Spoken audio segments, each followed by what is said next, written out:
A'udzubillahi minasyaitonirrajim. Bismillahirrahmanirrahim. InsyaAllah untuk memberkati pengajian kita pada malam ini, marilah bersama-sama kita memulakan ianya dengan Ummul Kitab Al-Fatihah. A'udzubillahi minasyaitonirrajim. Bismillahirrahmanirrahim. Alhamdulillahi Rabbil Alamin. Ar-Rahmanir-Rahim. Maliki Yawmiddin. Iyyaka na'budu wa iyyaka nasta'in. Ihdinas siratal mustaqim. صراط الذين أنعمت عليهم غير المغضوب عليهم ولا الضالين آمين. أعوذ بالله من الشيطان الرجيم. بسم الله الرحمن الرحيم. إن الحمد لله نحمده ونستعينه ونستغفره ونعوذ بالله من شرور أنفسنا ومن سيئات أعمالنا من يهده الله فلا مضل له ومن يضلل فلن تجد له وليا مرشدا. أشهد أن لا إله إلا الله وحده لا شريك له وأشهد أن محمدا عبده ورسوله. سبحانك لا علم لنا إلا ما علمتنا إنك أنت العليم الحكيم. رب اشرح لي صدري ويسر لي أمري واحلل عقدة من لساني يفقه قولي. أما بعد, harus ditanam semangat muhibbah agar ukhuwah menjadi kukuh. Pengajian kitab 100 hadis pengubatan Nabi ataupun Tibun Nabawi ini, Ustaz mulakan dengan kalimah thayyibah. Uhayyikum bi tahiyyatil Islam, tahiyyatan thayyibatan mubarakatan min indillah. Assalamu alaikum warahmatullahi wabarakatuh.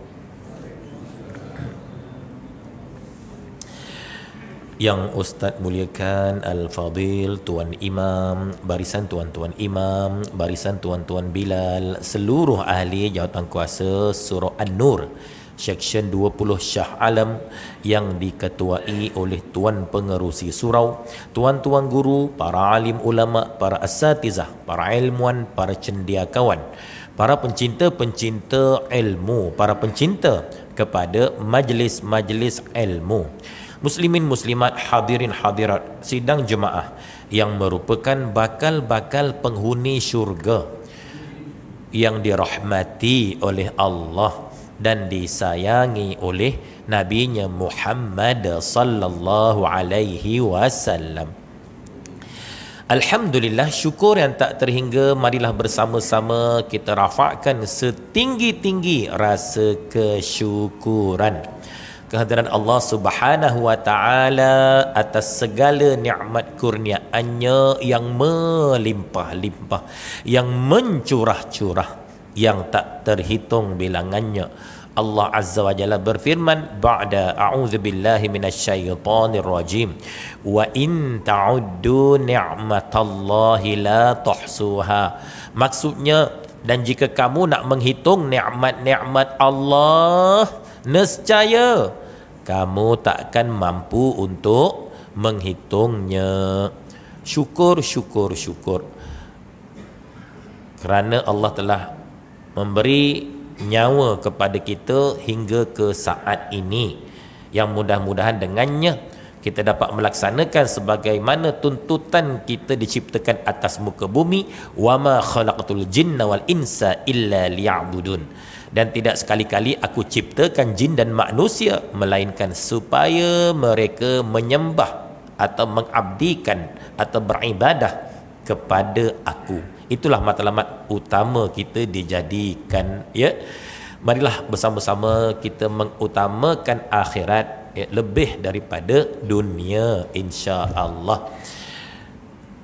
Dan kita sangat bersyukur kita masih lagi berada pada bulan Rabiul Awal, ya, bulan bersempena kelahiran junjungan besar Nabi kita Muhammad sallallahu alaihi wasallam. Perbanyakkanlah selawat, perbanyakkanlah kita mengamalkan sunnah-sunnah Rasulullah sallallahu alaihi wasallam. Mudah-mudahan dengannya Nabi akan mengaku kita sebagai umatnya di hari akhirat, dan mudah-mudahan kita akan mendapat syafaat Rasulullah sallallahu alaihi wasallam di sana nanti. Sallu ala nabi, Allahumma salli wa sallim wa barik alaihi wa ala alihi. Qala Rasulullah sallallahu alaihi wasallam, al-bakhil man dzukirtu indahu falam yusalli alayya. Orang-orang yang bakhil itu ialah orang-orang yang apabila diperdengarkan namaku padanya, dia tidak mahu berselawat ke atasku, ya.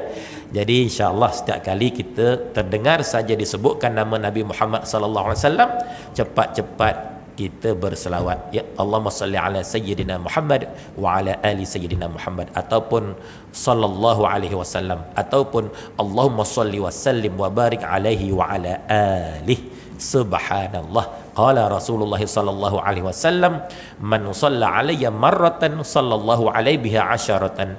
Barang sesiapa yang berselawat ke atasku dengan sekali selawat, nescaya Allah akan berselawat ke atasnya dengan 10 kali selawat. Ya, macam mana selawat Allah ke atas kita?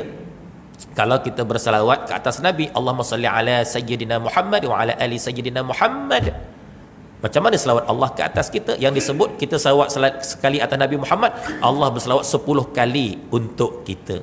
Apa makna selawat Allah ke atas kita? Adakah Allahumma salli ala Ustaz Safwan bin Pamidi, Allahumma salli ala Tuan Razak? Adakah begitu?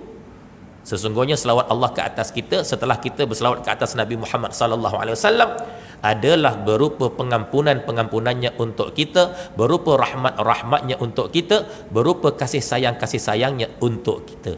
Maknanya kalau kita berselawat ke atas Nabi Muhammad sallallahu alaihi wasallam sekali, maka 10 pengampunan Allah untuk kita, 10 rahmat Allah untuk kita, 10 kasih sayang Allah untuk kita.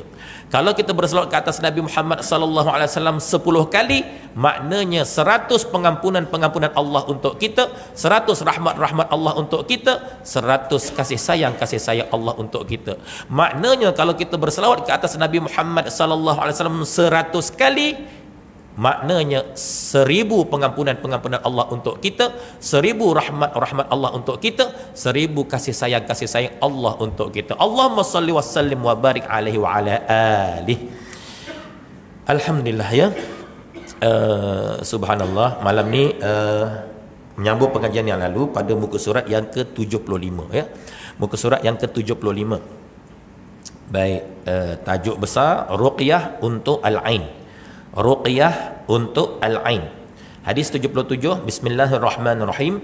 An Aisyah radhiyallahu anha qalat amarani Rasulullah sallallahu alaihi wasallam au amara ayyustarqa minal aini.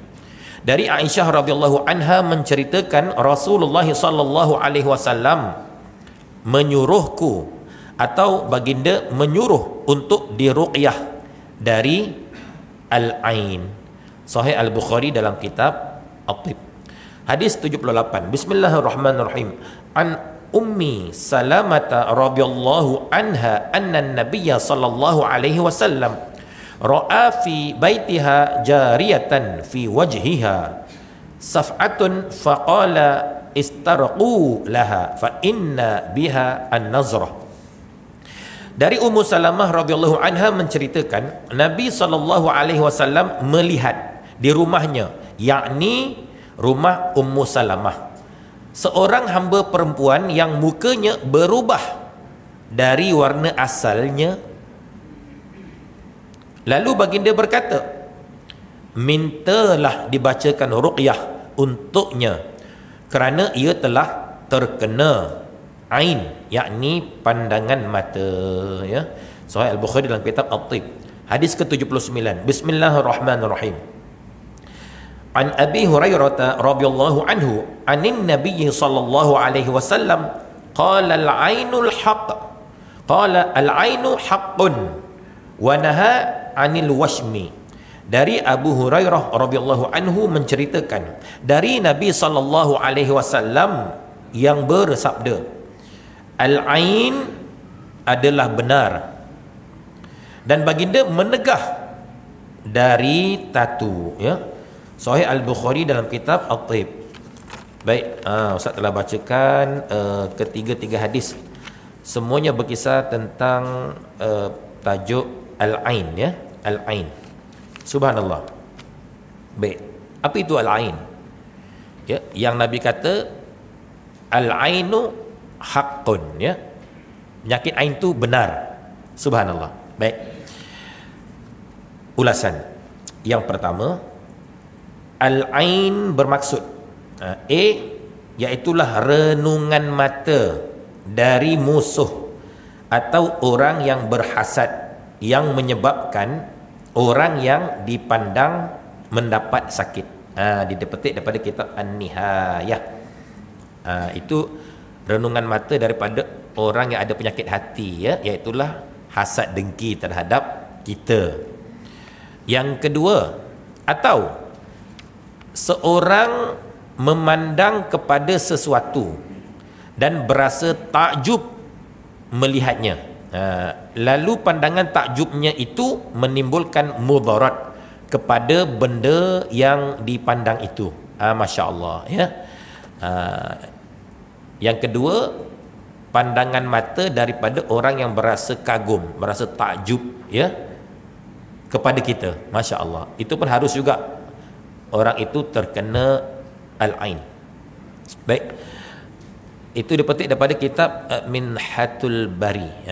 Sebab itu kalau kita kagum dengan sesuatu benda atau dengan seseorang, sebutlah nama Allah.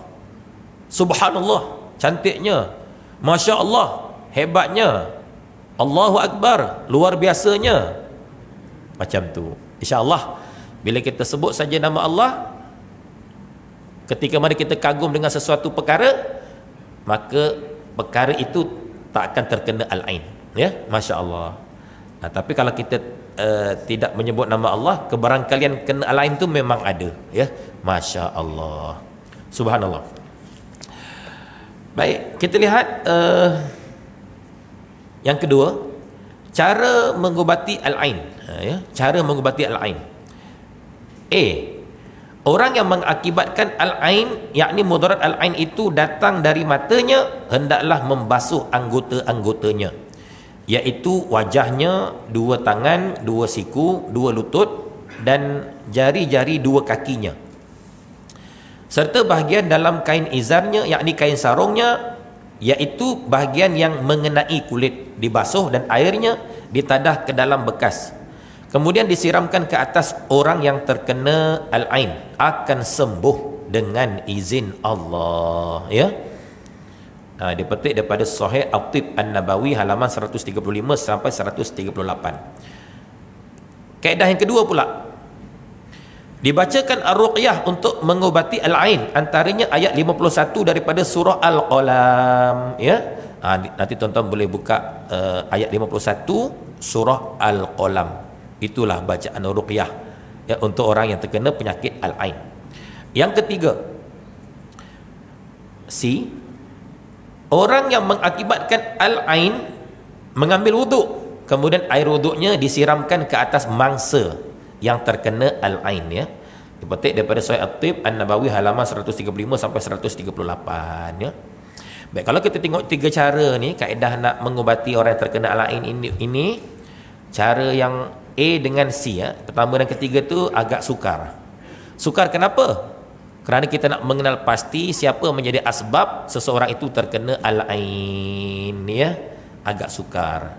Boleh jadi orang yang kagum pada individu tertentu tu bukan seorang, tapi ramai. Dalam ramai-ramai itu mana satu penyebab individu itu terkena al-ain, kita pun tak tahu. Wallahu alam. Sangat sukar untuk nak buat pengecaman, ya, kepastian.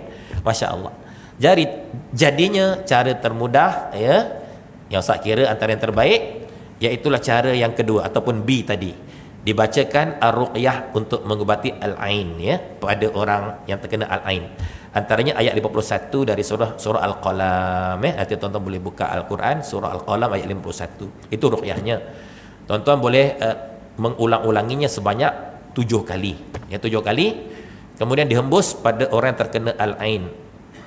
Atau cara kedua, baca 7 kali pada air. Pada air. Air itu sebahagiannya disapu pada wajah orang yang terkena Al-Ain, dan selebihnya minta dia minum, ya, minta dia minum air itu. Itulah kaedah yang paling mudahlah berbanding dengan kaedah pertama dan kedua. Tapi andai kata kita kena pasti siapa penyebab Al-Ain tadi, maka dia sebenarnya sangat mujarab, ya. Minta orang menjadi asbab seseorang itu terkena Al-Ain, minta dia pertama mandilah, senang cerita. Sebab disebut dekat situ 2 siku, 2 kaki, 2 tangan, 2 peha, kan? Jadi senang cerita mandi je lah, tak ada air mandiannya, disiram pada orang terkena Al-Ain. Ataupun minta orang penyebab Al-Ain tadi berwuduk, jadi air bekas wuduknya ditadah dan disiram atau dimandikan pada orang terkena Al-Ain. Itu mujarab dengan izin Allah. Cuma macam Ustaz cakap tadi lah, nak mengenal pasti orang menjadi asbab tadi itu, kita pun susah juga. Takut tak pasal-pasal kita menuduh seseorang, ya. Masya Allah. Tapi kalau dapat dipastikan, okey, itu mudah. Subhanallah. Baik, habis cerita tentang Al-Ain. Jadi Masya Allah, ya, kita sendiri sebenarnya kena ada amalan pendinding diri, pendinding diri, supaya kita takkan terkena Al-Ain apa cara sekalipun dengan izin Allah Ta'ala, ya. Antara kaedahnya, bolehlah kita amalkan setiap pagi dan petang, ya. Apa dia? Mula-mula baca Ummul Kitab, ya, Ummul Kitab, suratul Fatihah sampai habis, ya. Masya Allah. Kemudian diikuti dengan kita baca, orang sebut 3 kul. Baca qul huwallahu ahad, qul a'udzu birabbil falaq, lepas tu qul a'udzu birabbin nas.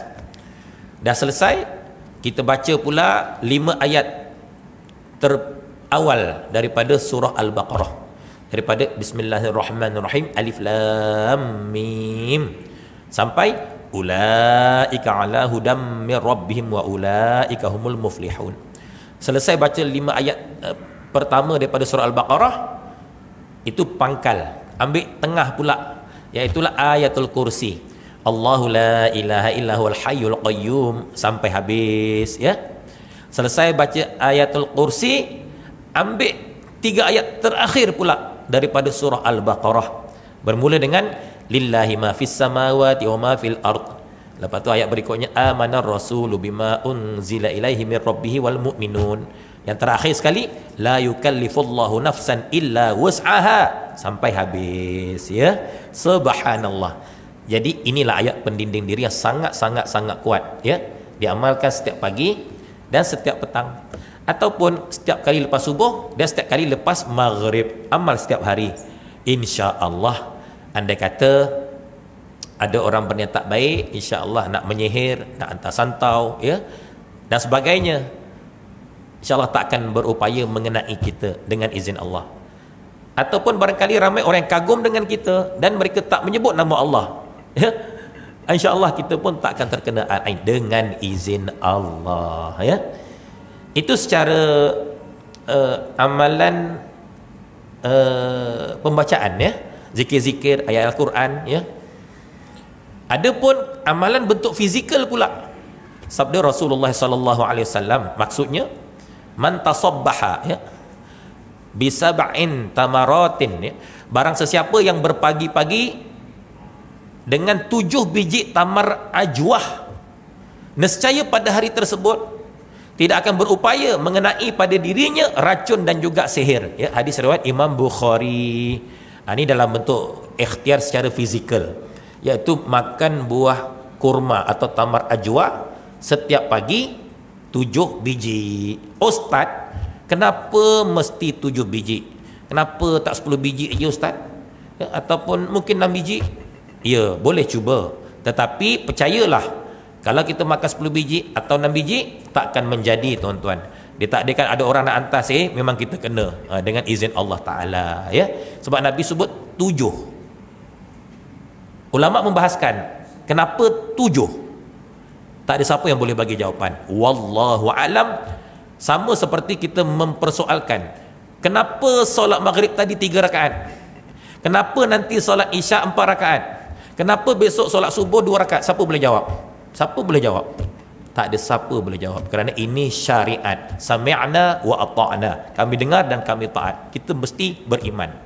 Sama dengan kita mempersoalkan, kenapa nisab zakat tu 2.5%? Kenapa tak 10% saja? Kan lebih bagus, lebih besar pahala, lagi banyak orang dapat manfaat. Kenapa tak 1% saja? Jadi lebih sikit lagi. Contoh, kenapa mesti 2.5%? Banyak macam mana pun 2.5, kalau sikit cukup-cukup makan pun 2.5 juga yang cukup syarat maksudnya. Kenapa 2.5? Siapa boleh jawab? Tak ada siapa boleh jawab, kerana ini syariat, ya. Subhanallah. Begitu juga dalam hadis Nabi sebut, barang siapa yang berpagi-pagi dengan 7 biji tamar ajwa, maknanya kalau 7 biji dia jadi penawar, tuan-tuan. Tapi kalau makan 3 biji aja, pagi tu ada orang jumpa bomoh kan, dia nak hantar santau kat kita, silap-silap takkan dapat menangkis, ya, dengan izin Allah, ya. Masya Allah. Tapi anda kata kalau kita betul-betul makan 7 biji, insya-Allah orang atas sihir pun tak jadi tawar, ya? Orang bubur racun dalam minuman kita. Hati-hati tuan-tuan. Kadang-kadang kita pergi warung, dah dihidangkan makanan, kopi, sakit perut. Aduh, ya Allah. Sementara kita pergi toilet, tuan-tuan, adalah orang berniat jahat, dia masuk serbuk racun. Contoh dalam kopi kita tadi. Kita pun duduk-duduk kita minum. Contoh, ya. Tapi anda kata sebelum pergi warung tadi, lepas subuh dah makan 7 biji tamar ajwa, nescaya tawar racun tadi, ya. Takkan berupaya meracuni kita dengan izin Allah Ta'ala. Subhanallah. Baik, itu cara yang fizikal lah. Kita boleh amal makan tamar ajwa. Tadi Ustaz kuliah muslimat dekat surah Al-Ikhlas di Jangkang. Habis kuliah tu ada makcik tu, dia bagi kurma dekat Ustaz. Satu bekas kurma Maryami, satu bekas kurma ajwa. Jadi Ustaz pun ambil lah kurma Maryami 3 biji, kurma ajwa 3 biji. Dan bila Ustaz makan, ya Allah, sedapnya, lembutnya, ya, barangkali makcik tu mungkin baru balik umrah kot, ya. Subhanallah. Jadi Ustaz makanlah 3 biji, baru 6 biji. Tak cukup, sebiji lagi, nak menjadikan 7 biji. Alhamdulillah, ya. Syukur. Cubalah kita jadikan amalan, ya. Sebab dulu rasa sukar kita yang barangkali kategori marhain, ya, kategori B40 nak makan tamar ajwa dulu. Tapi sekarang Ustaz rasa banyak dah tamar ajwa, di mana-mana pun ada jual, senang nak dapat. Dulu kalau sebut Taman Nabi tu, ya Allah, ya, jadi cita-cita angan-angan kita. Tapi sekarang dah banyak. Alhamdulillah, boleh kita amalkan. Tak apa, setiap bulan keluar sikit bajet kita untuk nak mengadakan makanan sunnah di rumah kita, di dapur kita, ya. Subhanallah, tak lain antaranya untuk kesihatan kita lah, dengan izin Allah. Di samping kita berniat, ya, nak makan sesuatu yang Nabi suka. Nabi suka. Kan ada hadis menyebut, Bismillahirrahmanirrahim, an Abdullah ibni Ja'farin radhiyallahu an qala sami'tu Rasulullah sallallahu alaihi wasallam ya'kulu rutaba bil qitha. Daripada Abdullah bin Ja'far radhiyallahu an berkata, aku pernah melihat Rasulullah sallallahu alaihi wasallam makan buah kurma basah dengan timun. Masya-Allah, ya. Hadis riwayat Imam Bukhari. Ulama membahaskan hadis ini, pertama tentang keharusan kita makan beraneka jenis makanan. Tak kisah kita makan nasi ada 3 jenis lauk, tak ada masalah, ya. Kita makan nasi ada 7 jenis lauk pauk, ya. Ikan, udang, sotong, kerang, sayur, buah, tak ada masalah. Tak ada seorang pun ulama yang kata kalau makan lebih 3 jenis lauk jadi haram hukumnya, atau kalau makan lebih daripada 5 jenis lauk jadi makruh hukumnya. Tak ada, ya. Jadi tak berlaku perselisihan di kalangan para ulama tentang keharusan makan beraneka jenis makanan dalam satu waktu, dalam waktu yang sama.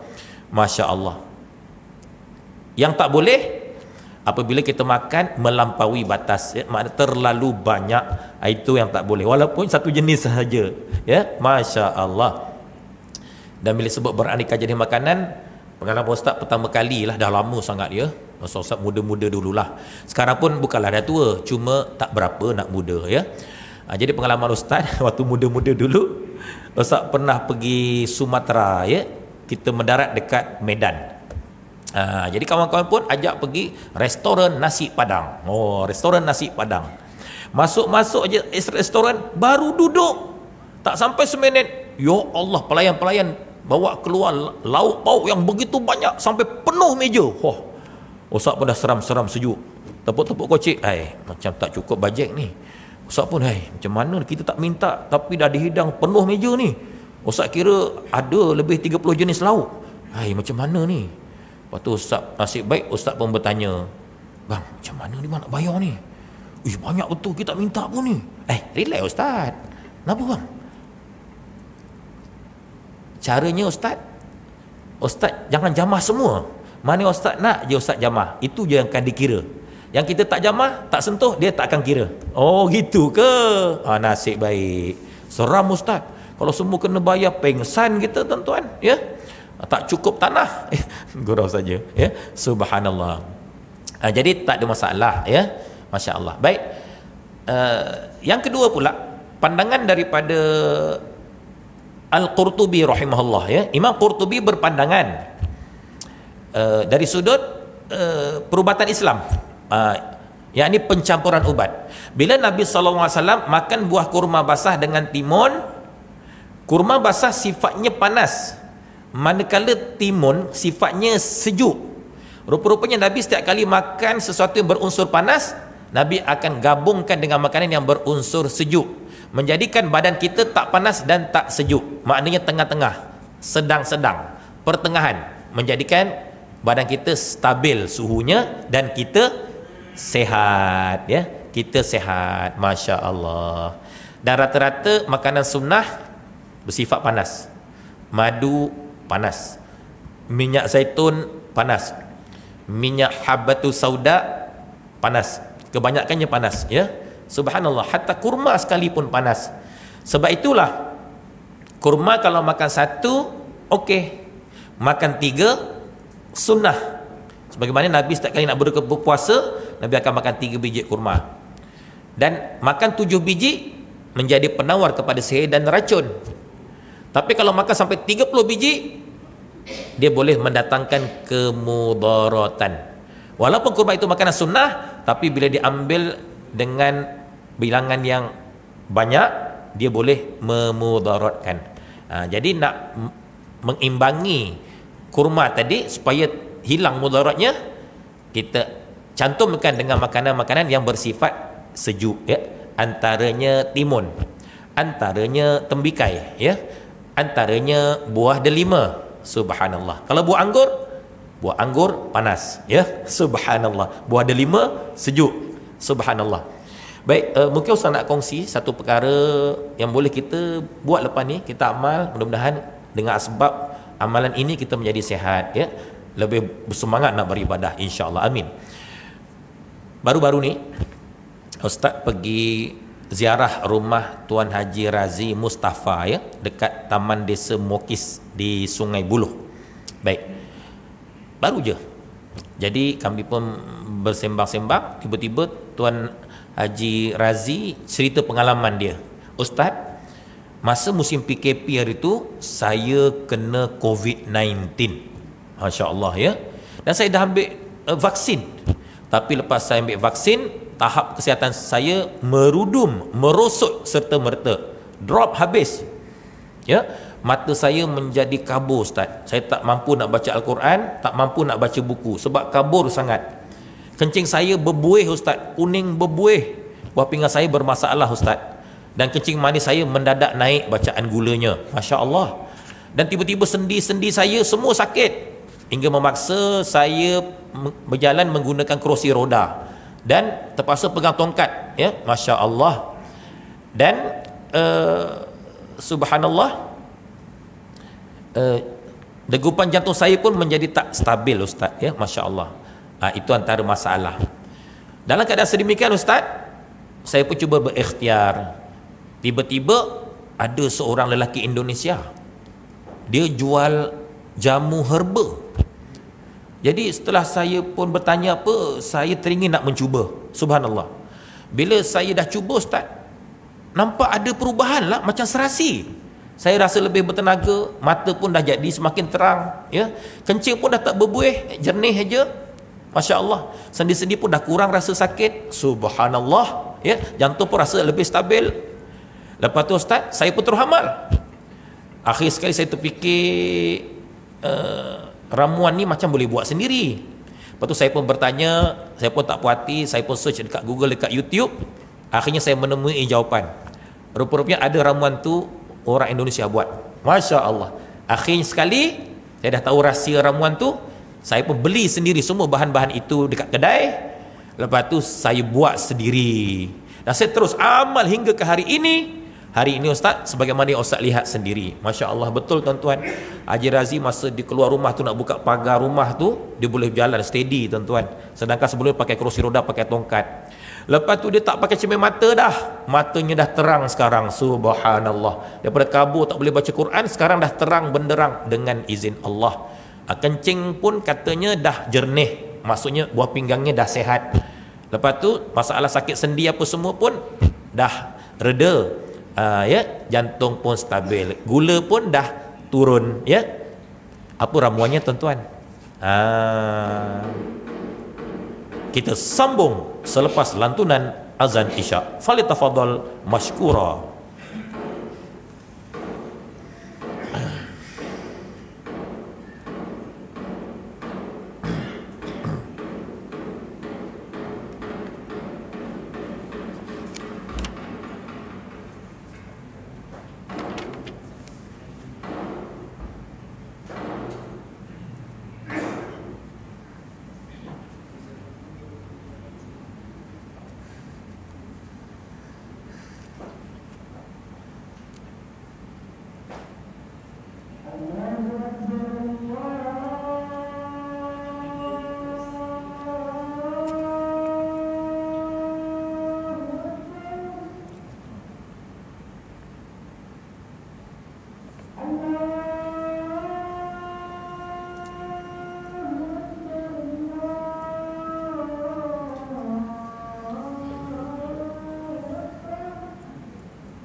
وشر الدرجات العالية ترفع بعثك محمد الذي يدخل والحمد لله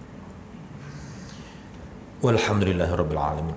Baik, kita sambung sikit lagi. Jadi apakah ramuannya itu, ya? Baik, yang pertama iaitulah halia, ya, halia.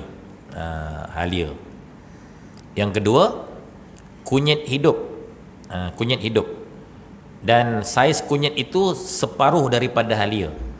Kalau halia tu panjangnya sejengkal macam ni, kunyit tu separuh daripada halia.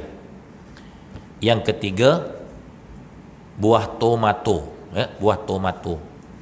Yang keempat, buah carrot ataupun lobak merah, ya, carrot. Yang kelima, daun saderi, daun saderi. Yang keenam, kacang panjang, kacang panjang. Yang ketujuh, kulit kayu manis, ya, made in Ceylon, ya, cari yang daripada Ceylon, ya, sebab dia ada dua. Biasa kat pasaran kalau kulit kayu manis dari Indonesia tu dia keras, agak keras macam kayu. Kalau kulit kayu manis dari Ceylon tu dia agak rapuh, ya, dia lebih rapuh. Dan kalau boleh pilih yang serbuk, ya, cari yang serbuk kulit kayu manis dari Ceylon. Subhanallah, itulah dia 7 ramuan, ya. Ustaz suka sebab dia 7. Sama macam hadis, barang siapa berpagi-pagi dengan 7 biji tamar ajwa dan secaya pada hari tersebut tak berupaya memudaratkan untuk dia tu racun dan juga sihir. Jadi ini ramuan pun 7. Masya Allah. Sebab apa, ya? Masya Allah, ya? Dalam sebuah hadis, innallaha ta'ala witrun yuhibbul witra. Sesungguhnya Allah itu ganjil dan Allah suka yang ganjil-ganjil, ya. Masya Allah. Sebab kalau cerita 7 ni menarik, tuan-tuan. 7 petala langit, 7 petala bumi. 7 kali kita bertawaf mengelilingi Kaabah. 7 kali kita berulang alik daripada Safa ke Marwah, ya, sa'i. Masya Allah. 7 warna-warna pelangi, ya. 7 hari dalam seminggu, ya. Subhanallah. Dan kalau perawat-perawat kadang-kadang bila kita jumpa disuruh apa? Tuan pergi cari air 7 kolah daripada masjid atau surau yang berlainan. Masya Allah, 7. Kadang ada orang tu mungkin didapatkan rawatan, diminta mandi bunga. Cari 7 warna bunga yang berbeza-beza dari jenis yang berlainan. Subhanallah. Itu cerita 7, ya, agak menarik. Jadi kebetulan pula Tuan Haji Razi Mustafa ni dia kongsi ramuan yang dia amal tu yang menjadi asbab dia sihat hingga ke hari ini, yang asalnya tak kesihatannya dah merosot yang terlalu dahsyat, ya, kemerosotannya lepas kena Covid hari tu. 7 juga bahannya. Masya Allah, ya. Usah ulang balik. Pertama, halia. Yang kedua, kunyit hidup. Kunyit hidup tu separuh daripada halia. Yang ketiga, buah tomato. Yang keempat, buah carrot. Yang kelima, daun saderi. Yang keenam, kacang panjang. Yang ketujuh, kulit kayu manis. Cari yang serbuk kulit kayu manis yang made in Ceylon. Kemudian ketujuh-tujuh bahan ni kita potong-potong, masukkan dalam blender. Curah 1 atau 2 gelas air, kita pun blend. Setelah dah hancur, lumat semua, kita tapis. Tapis, ya. Sebab kan kalau halia kan banyak serdak dia apa semua. Tapis. Lepas tu barulah sedia untuk diminum. Andai kata kita buat banyak, 1 jam, boleh simpan dalam peti ais, ya. Tapi setiap kali nak minum, hangatkan dulu. Hangatkan dulu dengan kadar hangatlah, tak sejuk, hilang sejuk, bukan sampai mendidih. Dan diminum. Sebab apa? Elok buat banyak, senang, tak payah hari-hari kita nak buat. Buat sekali tapi boleh minum sampai seminggu, ya. Masya Allah. Itu antara kaedah. Dan nak lebih sedap lagi, waktu nak minum, perah lemon dan juga masukkan 1 atau 2 sudu madu asli dalam gelas yang kita nak minum, ya. Setiap kali nak minum dah tuang dalam gelas tu, perah lemon, masuk 1 atau 2 sudu madu asli. Itulah dia kaedah. Dan paling baik lagi kata Haji Razi, masa nak minum kita ruqyahkan dulu. Bacalah apa juga yang pernah kita belajar, ya. Bismillah, ya, selawat, Fatihah, apa saja, ya. Masya-Allah. Baik. Subhanallah. Kesannya Ustaz lihat, yang pertama Haji Razi kata matanya dah terang. Ustaz fikir barangkali asbab carrot. Sebab carrot diperkaya dengan vitamin A. Vitamin A sangat baik untuk kesihatan mata. Yang kedua, Haji Razi cerita dia punya kencing dah tak berbuih lagi, jernih, maksudnya buah pinggang dah sihat. Ustaz fikir barangkali asbab daun sadri, ya, dan juga buah tomato. Daun sadri baik untuk cuci buah pinggang, manakala tomato baik untuk menguatkan buah pinggang.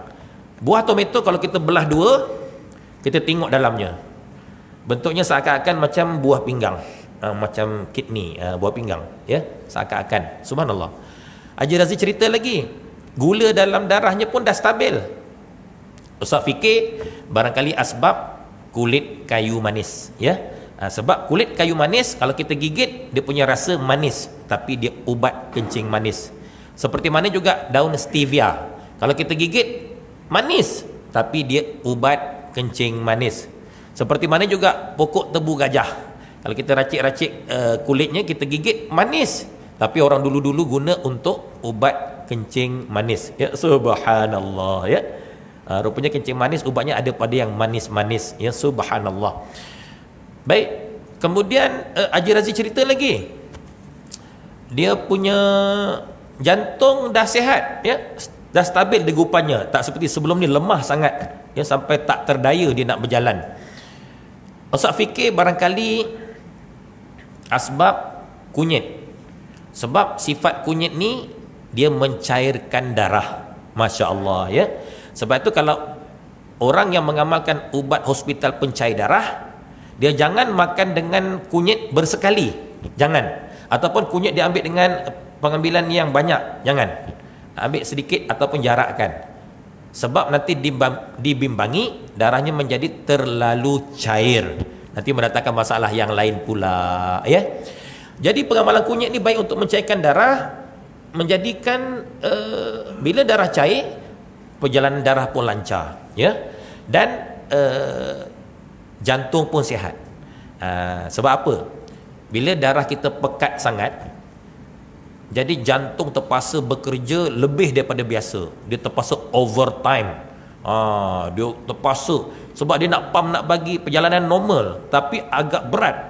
Macam kereta naik bukit, gear 1, gear 2, nak pergi gear 5 tak boleh lepas, contoh.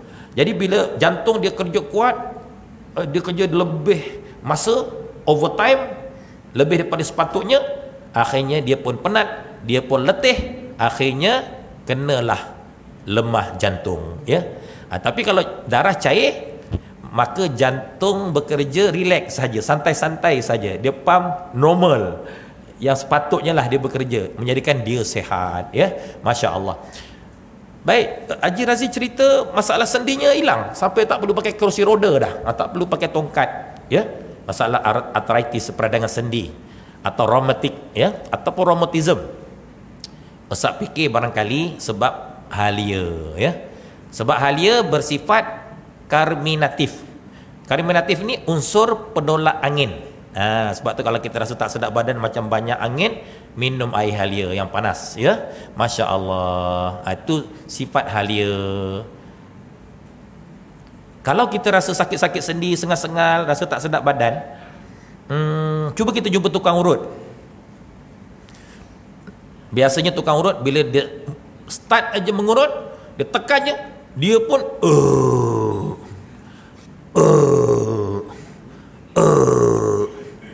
kita pun tanya, "Pakcik, kenapa pakcik sendawa lain macam?" Pakcik tu pun menjawab, "Wahai adik, sesungguhnya pakcik dalam proses mengeluarkan angin dalam badan adik melalui sendawa pakcik." Gitu ke? Adakah ini mitos ataupun cobaan ataupun benar-benar kejadian? Wallahu alam. Yang pastinya, selesai saja kita diurut, apa rasa badan kita? rasa ringan, rasa macam boleh terbang, ya, rasa macam okeylah, lega. Mungkin juga angin tu dah dibuang, ya. Jadi kadang-kadang sendi-sendi sakit itu ini angin. Angin bahasa Melayu, bahasa sainsnya acid. Contohnya rendang ayam, bila kita biarkan atas meja 3-4 hari, apa akan jadi? Berbuih, maknanya dia basi. Buih tu kan angin, gelembung-gelembung. Tapi sebenarnya kalau kita makan, tak lalu, beresit. Itu maksudnya, ya. Subhanallah. Jadi itulah ramuannya. Bahannya mudah saja. Untuk mula-mula tuan-tuan boleh buat halia. Ambil kunyit separuh halia. Ambil tomato sebiji yang besar tu. Ambil carrot sebiji juga. Sebiji. Lepas tu ambil daun sadri 1 cekak. Lepas tu ambil kacang panjang 3. 3 apa nak sebut tu, ya? 3 tali. 3 batang, 3 butir, 3 biji, tak kisahlah, asal kita faham. Lepas tu ambil serbuk kulit kayu manis setengah sudu, ya. Selamat mencuba. InsyaAllah. Mudah-mudahan kita semua sihat. Sebab kita nak sihat untuk apa? Supaya dapat menyempurnakan ibadah kita kepada Allah Ta'ala. Itu tujuan kita sihat. Adapun kalau umur panjang, itu bonus daripada Allah Subhanahu Ta'ala. Kerana umur itu dalam rahsia Allah. Subhanallah. Jadi setakat ini sajalah untuk perkongsian kita pada malam ini. Yang baik datang daripada Allah, yang lemah datang daripada kelemahan diri Ustaz dengan izinnya jua. Kalau ada sumur di ladang, boleh kita tumpang mandi. Kalau ada umur panjang, insya-Allah kita jumpa lagi, ya. Masya-Allah. Baik, sebelum pulang macam biasa, tabung-tabung disediakan oleh pihak Surah An-Nur dapatlah kita isi untuk memenuhi tabung simpanan saham negeri akhirat. Yang hakikat keuntungan kembali kepada kita juga. Dan apa juga yang kita sedekah, sebenarnya kita bukan berbelanja, melainkan kita hanya memindahkan ke masa depan kita, ya, iaitulah masa depan negeri akhirat kita. Kalau tuan-tuan tak bawa duit tunai, boleh transfer online saja ke akaun tabung Surah An-Nur seksyen 20. Di samping tabung-tabung surau, Ustaz juga ada bawa tabung macam biasa bagi membantu pembangunan dan pengurusan Madrasah Tahfiz Integrasi Syekh Izzuddin yang Ustaz keluarkan kat Bandar Puncak Alam. Dan malam ni Ustaz ada bawa produk baru, siapa-siapa nak support boleh dapatkan. Antaranya madu hutan, ya, daripada hutan Pahang, dan juga madu tualang asli daripada hutan Pahang. Yang botol saya sederhana dan juga kecil. Yang supply pada Ustaz ni Ustaz Hamizan bin Nurdin. Beliau cerita, beliau sendiri pernah menyaksikan proses pengambilan madu tualang ni daripada hutan hingga dibotolkan. Subhanallah. Madu hanya akan menjadi ubat sekiranya ia benar-benar asli. Kalau ianya tak asli, dia tak jadi ubat, melainkan untuk penyedap tekak dan lidah, ya. Subhanallah. Kalau yang botol besar, itu orang lain yang supply, ya. Masya Allah. Kita tutup majlis ilmu ini dengan tasbih kifarah dan surah wal asr. Subhanakallahumma bihamdik asyhadu an la ilaha illa anta astaghfiruka wa atubu ilaik. Bismillahirrahmanirrahim. Wal asr innal insana lafi khusr illa alladhina amanu wa 'amilus solihat wa tawasaw bil haqq wa tawasaw bis sabr. Wabillahi taufiq wal hidayah. Assalamu alaikum warahmatullahi wabarakatuh.